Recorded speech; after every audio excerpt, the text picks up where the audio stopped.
if a pantheon, which is a museum of great bankers, is ever to be made, there is one name which will always find its name on its pedestal.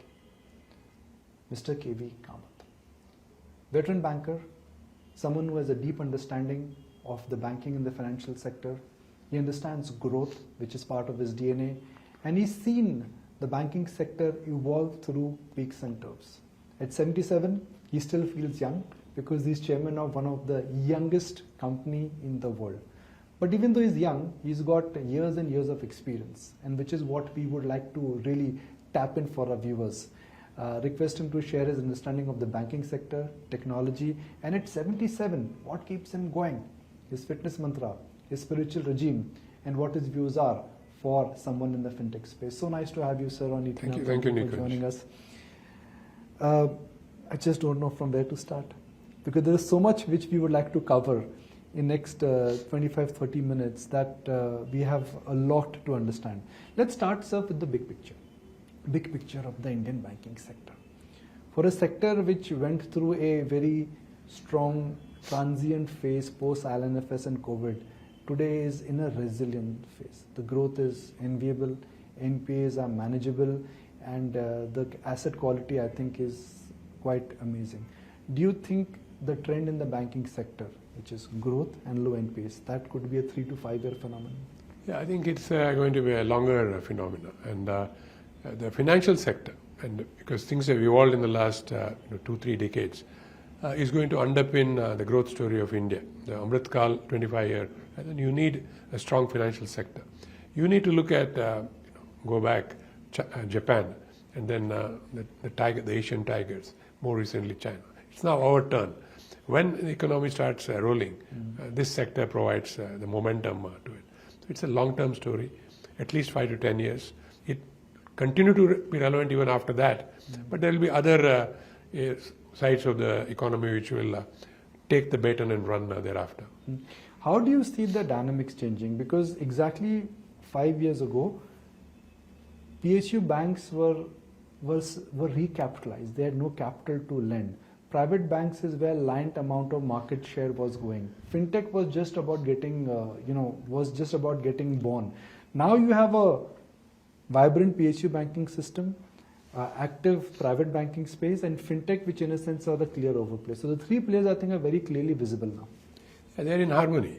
And all this happened because you had a corporate sector, which was in a way put back on its feet in the last 7-8 years. Now, that started the process of them generating better cash flows. That started the process of then they repaying to the banks what they owed the banks. And parallel, you had the technology revolution as we quickly moved from just the cloud to cloud-based solutions to open source to now probably SaaS solutions for almost everything that you're doing. So it's a very exciting time. Probably the last 7-8 years have been the most exciting in a corporate's life and in a banking or a financial sector player's life. But looking at some nuances right now, CASA is the new gold. Some would call it it's the new data or it's the new Bitcoin. There is a war of liability.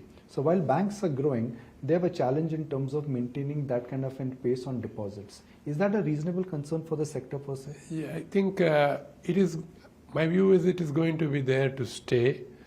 To what extent one would have to look at, and banks will need to then figure out how they operate in this new normal. And I'll tell you why I'm saying it's going to be there to stay. The large part of CA earlier on was corporate. Now that has moved to virtually overnight investments elsewhere, which give them a higher return. So one leg of CA is gone. SA basically was the lay saver, where the money stayed in the bank account as savings, and then it got above a particular threshold, it went into a fixed deposit, and then you remember the process. There was a certificate, and then you had to renew the certificate and submit the certificate and so on. Today, in a world which is digitally connected, everything is real time. So the saver has also understood that he has options to put that saving into other instruments at the touch of a button. And as we go on into the next, say, 5 years, even people below the bottom of the below the middle of the pyramid, tending towards the bottom of the pyramid, will be facile in using an app to move money to what they consider to be better investment opportunities. So this is going to provide a challenge to that SA that was saving, that saving account which was sitting in the banks as we go along. So banks will need to really figure out how is it that they're going to compete in this new normal, and what are the sources of funding that they would need to look at. I think they will figure it out in due course as we go along. So the hallmark of Indian banking sector, at least the private banking sector, has been that they've enjoyed margins which are perhaps highest in the world. That's largely because of the construct of the Indian sector. Do you think high margins, spreads of 3% plus, NIMs of 2.5 to 3%, that's all history now? See, at least most of my banking career, we worked, at least the bank I worked for, ICSA, worked with margins of well below 3%. Initially because you were a development bank which became a bank and you had to pay extra for all the liabilities you now had to build up, provide SLR and CRR on that and so on and so forth. And later on, nature of business changed.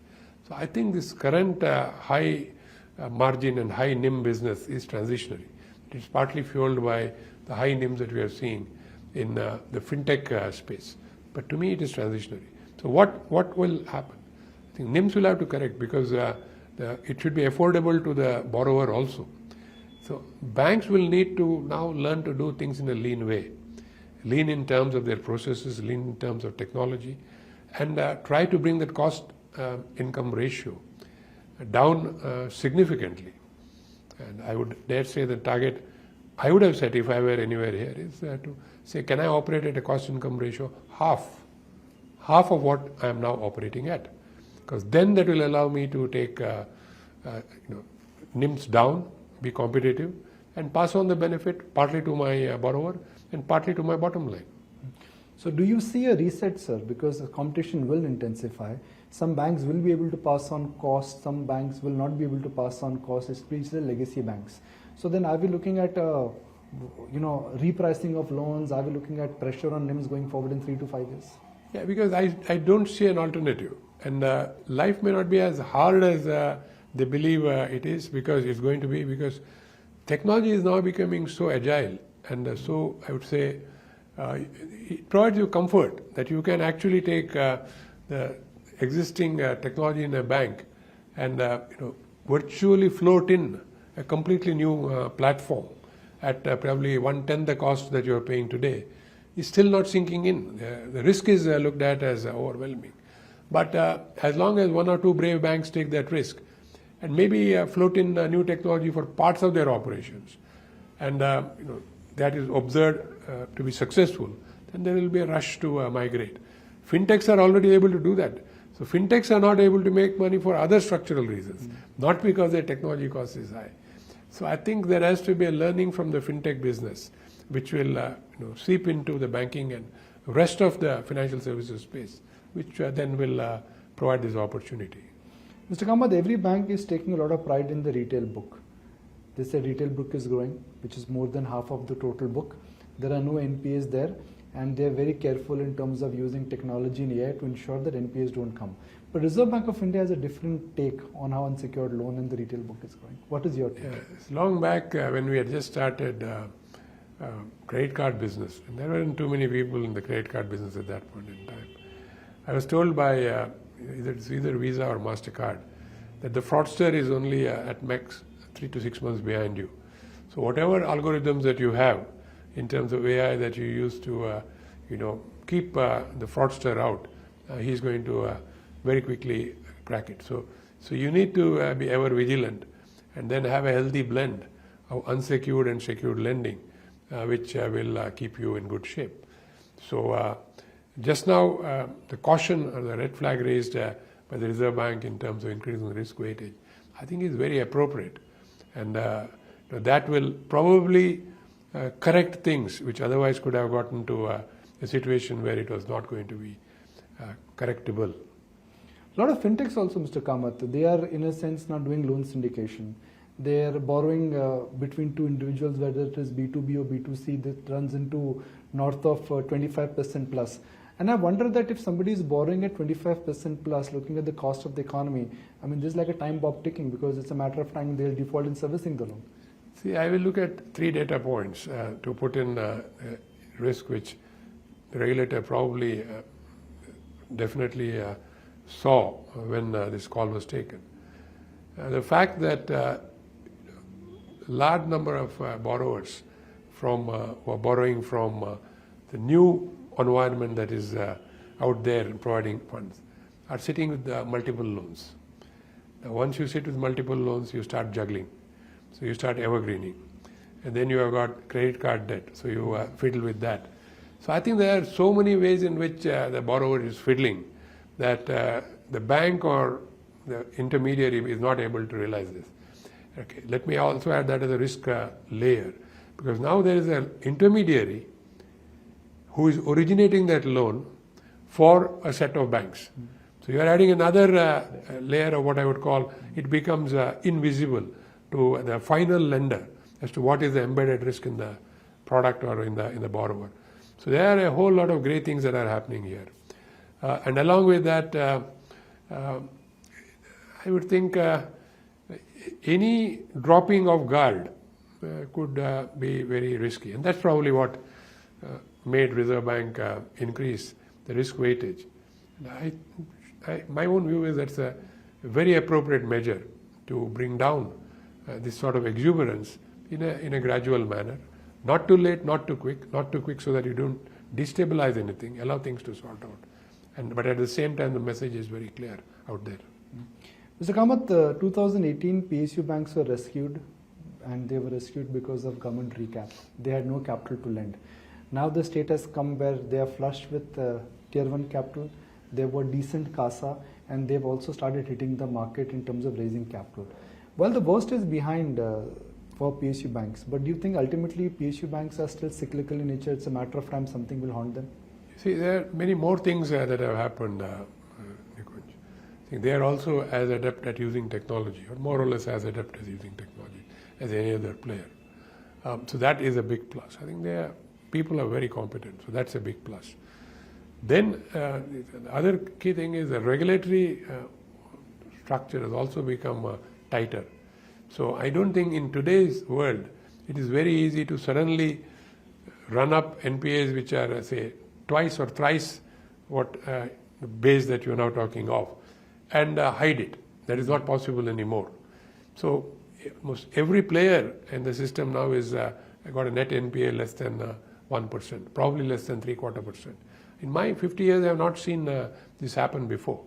So I think everybody in the system has now learned how to make sure that NPAs remain in a range where it is tolerable. And I think that's what's going to make a difference. And I don't see the regulator changing that stance very soon. And I'm sure the banks are learning that also, or have already learned that very quickly. So I don't expect a challenge happening. Challenge could happen if there is two things could create a challenge. One is systemic collapse in terms of the economy, which I don't foresee at all. Second is actually fraud and other risks, which suddenly balloon without. That again, I think regulator is on top of it. I think the banks are getting on top of it. So there will be learnings, but I'm sure we will manage that transition fairly well. So let me ask this question on behalf of our viewers and for those who want to understand from your understanding of what is the next for the banking sector. In this decade, sir, who has the right to win in the banking sector?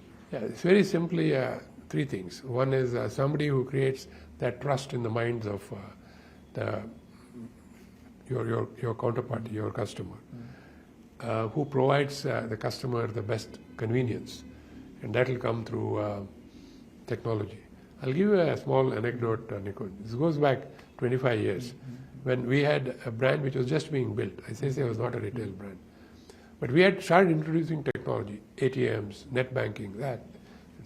And within a span of 2 years, from 90% transactions in the bank happening at a branch, 90% had moved to either the ATM or... And we used to run, what do we call, customer understanding of what we are doing and our brand and things like that, regular basis, monthly. And I was amazed that very soon, the key number one would say, scoring point was convenience. Second was brand. Okay. In brand, I attach trust to brand, which I would never in my life at that point of time have imagined that somebody will say for a bank, convenience is more important than trust. And you're seeing that all over again now. The UPI payment has been, the people who ran with the UPI payment are the fintechs, who you normally will say I do not trust, but convenience was king. And you rode that wagon as it were. And they are now doing things. So slowly I think this trust is going to be balanced by convenience as you go along to a larger and larger manner. So banks will need to learn that convenience is king, trust closely follows, and we play it out. And anybody who can manage this in an appropriate manner is going to be the winner. What's the third point? So convenience, brand, and what's the third point? Third is execution. Execution. So you may have financial sector players who with ability to do this, but do not have the execution ability, and for various reasons. They either do not have the people, nor the will, or a combination of the two. I think that will slowly erode your strengths as you go along. What will AI change? It can lead to better recognition. It could give you better understanding of the customer when it comes to lending. But AI cannot still change a branch. So what role do you think AI will play in the banking sector? No, I think it will do much more than what we are imagining. I'm imagining again the 96-97 bank branch, which did everything, including the accounting. And we were the first ones who said that we will do it in a back office. And we moved 3,000 people in a back office. And at one stage we thought that we'll need to put 20,000 people in each, or 30,000 people in each zone. So we need a large tower to house these people and so on. Within 5 years, that model, because technology overtook and it became straight through. So from in-branch doing everything, including our accounts, to back offices doing it, to straight through, in a span of 5 to 7 years, the whole cycle had changed. So you're now going to see the same sort of cycle with the AI in a whole lot of things. So my view is that a whole lot of what I would call customer interface that is now happening in the bank branch is now going to move to an AI tool which will provide the customer a seamless experience. So the moment that tool provides a seamless experience to either the customer or to the customer, you will then find that overtaking the conventional bank branch to a lot. And it has to be completely holistic. So every element of touch that a branch today provides you should be doable there. So for example, if it is KYC, today you have to go into the bank branch and the physical KYC is done, or at least till a year back. Now that is still done, it is done in a physical way, but now with the DigiLocker, I think you are moved seamlessly to a situation where that it's a secure identity. You present it to your bank online, and let us say the journey from where you are transacting with the bank to that DigiLocker is also seamless. I think you are in a good place. Now, for example, today, one example of that, good example of that, is DigiYatra. Yes. If you try to, when you download your Aadhaar onto DigiYatra, it's a seamless experience. Now, that's the level of seamlessness that we need to look at every area of the bank's interface with the customer. Does the customer see it as a single, simple journey where he doesn't have to ask anybody for help, or if he asks for help, a bot immediately helps him out. I think we are going to see a completely different type of banking that we are. The payment space, it's already disrupted. Yes. Nobody bothers about it. You take a parallel industry, I mean, not parallel in the sense financial services, but an industry which is on, I would say, technology rails. Our delivery guys. I have not shopped in a store for the last 4 years, period. I have not entered a store for 4 years. Now, maybe somebody will say, you need the experience to go in. But all my experiences are met with online in a seamless way, where I don't think there is even, it's operating at Six Sigma. So the failure that I have is a Six Sigma failure, which I'm happy to live with. So if one looks at the pecking order of the top 5 banks in India, I'm going to take the clock forward. 5 years from now, do you think the pecking order could change because simply what these 5 banks are doing? No, I won't name any bank, but the order could change based on their ability to use technology and the heart they have to use technology. But a 5 could become 2 or a 2 could become 1. But do you see that the top 5 banks in India, a new bank could become an entrant? I would think that it is very difficult for a new bank to come in there because there's a whole lot of base foundation built up. And if I look at it anywhere in the world, the last 2 turns were tiger economies and before that Japan. The incumbent banks became stronger and stronger. So the top 5 banks certainly will remain strong. There will be a good base of other banks, but the base that the top 5 banks have built is very difficult to replicate. And also one has to remember that these banks and the base that has been built provide the regulator comfort. Yes. To build and grow, provide support to an economy which is going to grow, I would think we're going to grow nearer 10%. So, my mantra there is 7.5% is a given, and another 30% because of the digital economy. So you add that, you are nearer 9. And now I can confidently say that you can add another 1% because India is going to be a domestic tourism-led country as we go along. How large do you think tourism could be for India? Because if you're talking about GDP and multiplier, Mr. Kamath, then we are looking at a multiplier of 1% kicking in on a $4 trillion base. Yeah. So what we are looking at is, I'm looking at 10% growth overall. You can then parse it in whichever way. I call it existing, then I lay on that digital, and then I lay on that new. New is all the momentum that we are seeing. And my view is that if you go into rural India, every time I've gone into rural India, you see new rural India. Rural, semi-urban, tier 2, tier 3 cities. The new India that I see. Whenever I've gone, I've not traveled that much. So I'm trying to figure out why people are saying the rural economy is not kicking in. Something is not right in that statement, and we'll have to figure out. But to me, India is firing on all cylinders, and we need to look at clearly the targets that we are set for the next 25 years. I think it's a sliding scale. It could be anywhere between the numbers that I talked about. It's a conservative target. It's a conservative target. Okay. So you are one amongst the first who really spoke about the delta of what digitalization productivity would do to the economy. So let's revisit your numbers, sir. You're talking about 10% GDP growth. I'm going to add back the nominal GDP growth. Let's put it 5. 10 plus 5, that's inflation for the benefit of a view, just for the benefit of 5 years you will double. 5 years you will double. So that is what perhaps I'm trying to get. 4.5 years. Okay. Yeah. Now banks are multiplied to the GDP growth, which is at 15 plus 2 or 3%, which means for next 3 to 5 years the banking sector at an aggregate basis could be 15 to 17% or 17 to 18%. But what could happen is, if they are constrained because of deposits, a large part of corporate India's spend, other than cash accruals, will come out of the capital market. Okay. So savings should go there, and various types of instruments will come in there. Now just take one instrument, just look at InvITs as a growth momentum. See, these are all new instruments that are coming into the marketplace. And with technology, these instruments can be offered in a variety of ways. Because I had heard Honorable Minister for Surface Transport, Mr. Gadkari, say that he is now in a position to offer an InvIT which will actually pay interest to the who has got an account, which would mean the lay public, on a monthly basis. So now you've got an instrument which is directly competing with the bank, coming from the capital market. So you will see a blend of things. So yes, systemically, you will need funding from the financial markets. The construct of those markets could change as we go along, because the saver will dictate that. Where does he want to or she want to put the money? That's a great point, sir. I mean, we always think that the banks are a proxy to economy, but you're saying new sources of capital. I will give you another example. We have all people helping us at home for help. Have we asked them, what do you do with the savings? I know that they have something. When you ask them, they'll say, oh, bank mein pada rehta hai.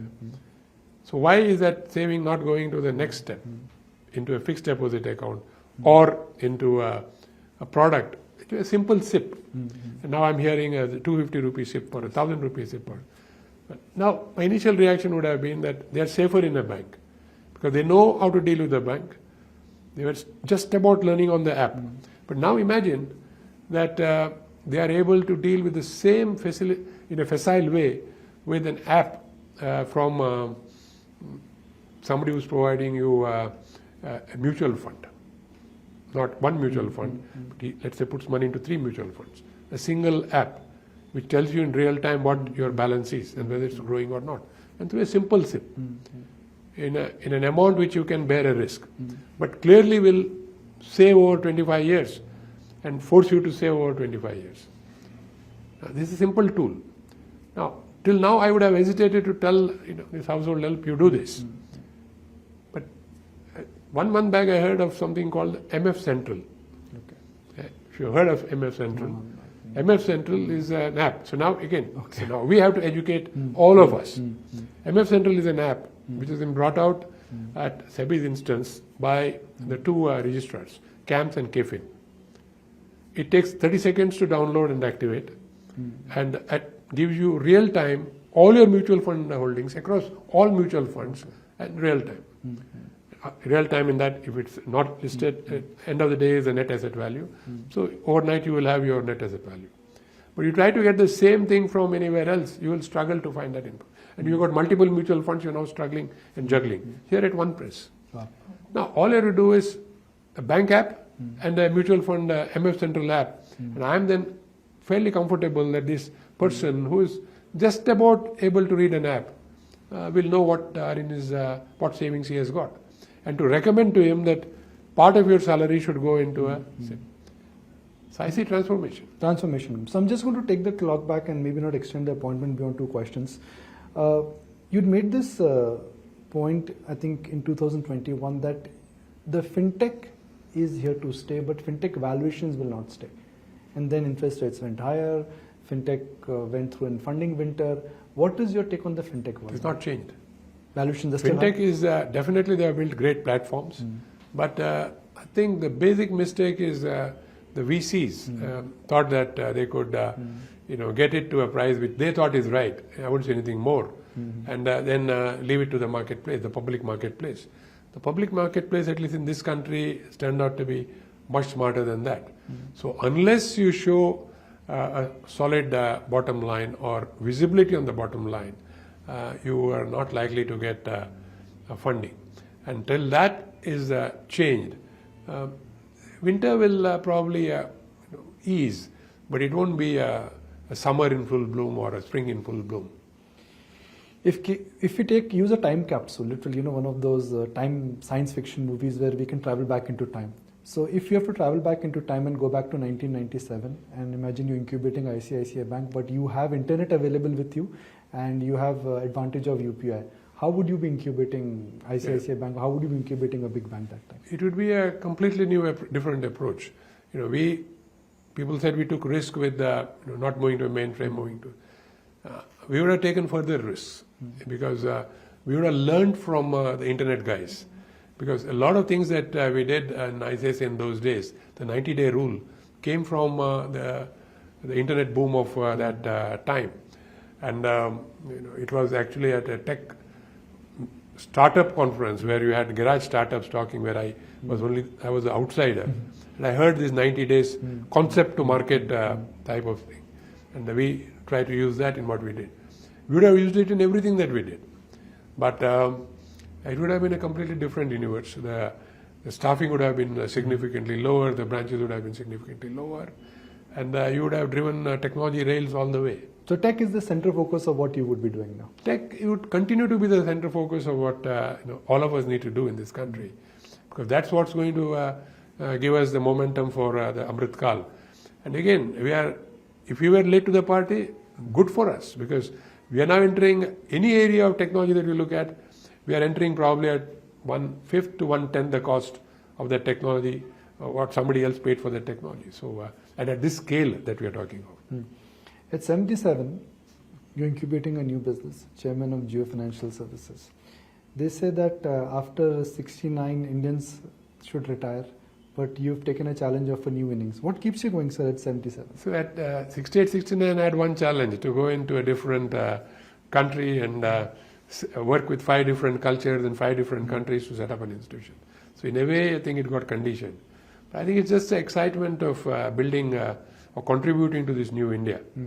I don't think anybody would have an opportunity to go through a country which is going to grow at 10% for 25 years And even if I have 5 years of joy in working on that, I think that drives me through. So I have to be fit, I have to be alert, my mind has to be like that 25-year-old. Honestly, I benchmark my mind with a 25-year-old. So if I can't understand what he's understanding, then I am back to my real age. So at every moment, I'm trying to see where should I be in terms of that 25-year-old recruit who's sitting out in the office. And what do you do? What is your day like so that you make sure that you think like a 25-year-old? Yeah, I try to read everything that would keep me in that ballpark, particularly on technology, trends, what is happening, how to use and so on.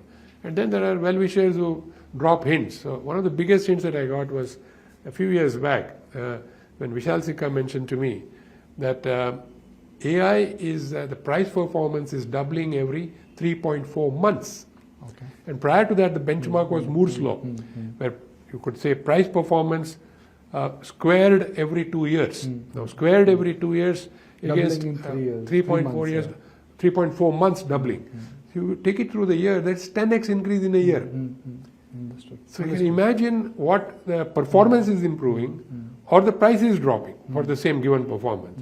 Now, if that is happening, you have to look around and see what's happening in your own organization. Are you seeing the benefits of that? And this is before Gen AI. And now comes Gen AI in terms of what you could do. So I think it's going to be a great fun. So basically, I tell every youngster that you have to be retrained when you come in. You have to be exposed to these new things. If you are, good. Otherwise, you have to be. So when you're not reading and when you're not working, are you watching ET Now that time? Oh yes. Oh yes, I'm watching. So I'll tell you something. I start my day watching ET Now. Okay. So, and that's the pre-market. So when you and your team come on screen before the market, that's the most productive TV watch that I have. Once the market opens, then I start getting ready to get to office, so that by 11 I am here. But up to that point in time, I am watching ET Now. And then here I would watch off and on. If I don't have a meeting, I will watch. Well, thank you for that endorsement. Thank you for your guidance. You've always accommodated an interview request, and the way you brilliantly put all the important pieces of the puzzle so nicely, I think it's an interview which we would like to archive and see it again and again. Thank you very much. Thank you, Nikunj. Thank you very much.